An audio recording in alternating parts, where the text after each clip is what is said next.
I now recognize the gentleman from California, former small business owner, Mr. Tran, for 5 minutes, but if he needs 6, we'll give him that instead.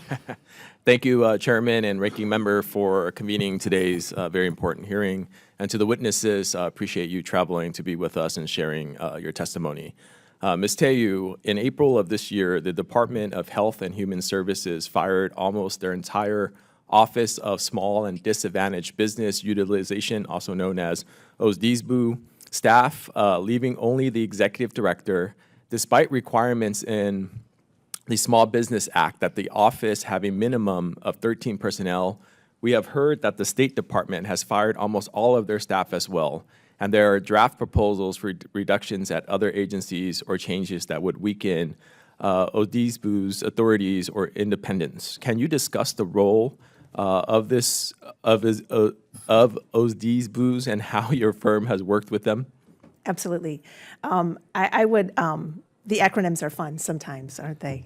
Leave it to the government. They really are. Well, I haven't worked with HHS directly because so much of my work is within the defense industrial base. I can speak heavily about the level of professionalism and the level of helpfulness that I've gotten from especially DLA and Army ODSBoo offices. The help that they give in guiding in the pre-solicitation or during the solicitation process, like the opportunity process, is very helpful. But I think a lot of people forget how much help they provide post-award. Last week, oh my gosh, I'm blanking on her name, which I'm mortified by, the head of the ODSBoo office for DLA distribution helped me get paid.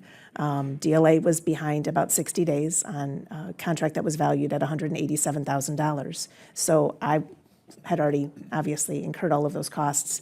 They helped pull the trigger to get the contracting personnel to make sure that the items were received. On a post-award basis, they're helpful. On a pre-award basis, they're helpful. They make sure they're guiding us. I actually think they need more money, not less. Thank you. And if the other two witnesses has any dealings with it, I would love to hear your testimony. Okay. Ms. Teyu, in your testimony, you state that you must have a level of confidence that you can win an award to invest the time and resources to develop a proposal and bid. If a small business did not know their competitors were also small businesses and understood that they might be competing with much larger corporation, how does that change the calculus around whether a small business bids on that contract? The bid decision is heavily influenced by whether or not we perceive that we have a probability for a win, not a guarantee of a win. These aren't guarantees in any capacity. It's just the level playing field. If I feel like an opportunity is wired for someone else, including a large business, I'm not going to waste the time bidding. It's somewhere between 8 and 40 hours of my time, and that doesn't include the time of my employees to put together a complex proposal response. And I'm good at it. I'm quick at it. So there's companies that are newer to the space that would have a lot more of a time investment to do it well. It's not worth the time. Thank you. Mr. Ramos, anything to add? I wholeheartedly agree with those comments. It is critical that the government does understand there is a true business cost to putting together a procurement response. We do have to play a little bit of a numbers game, but at the end of the day, if I'm going up against large or unrestricted size companies, it's a huge deterrent for me to pursue those opportunities. And as members of this committee, we are very concerned about small businesses, entrepreneurs, and the communities where your firm pays taxes and create jobs, but small business policies are a win-win for small businesses and the government. Can you, any one of you, talk about the benefits of your government customers when we have a robust small business industrial base?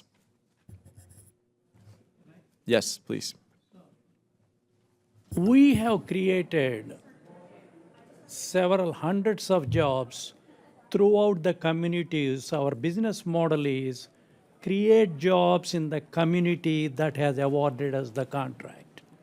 For example, if I got in San Diego, people in San Diego are hired by us, positioned by them, and we pay them the wages that we derive from that contract. In other words, we are building the local communities.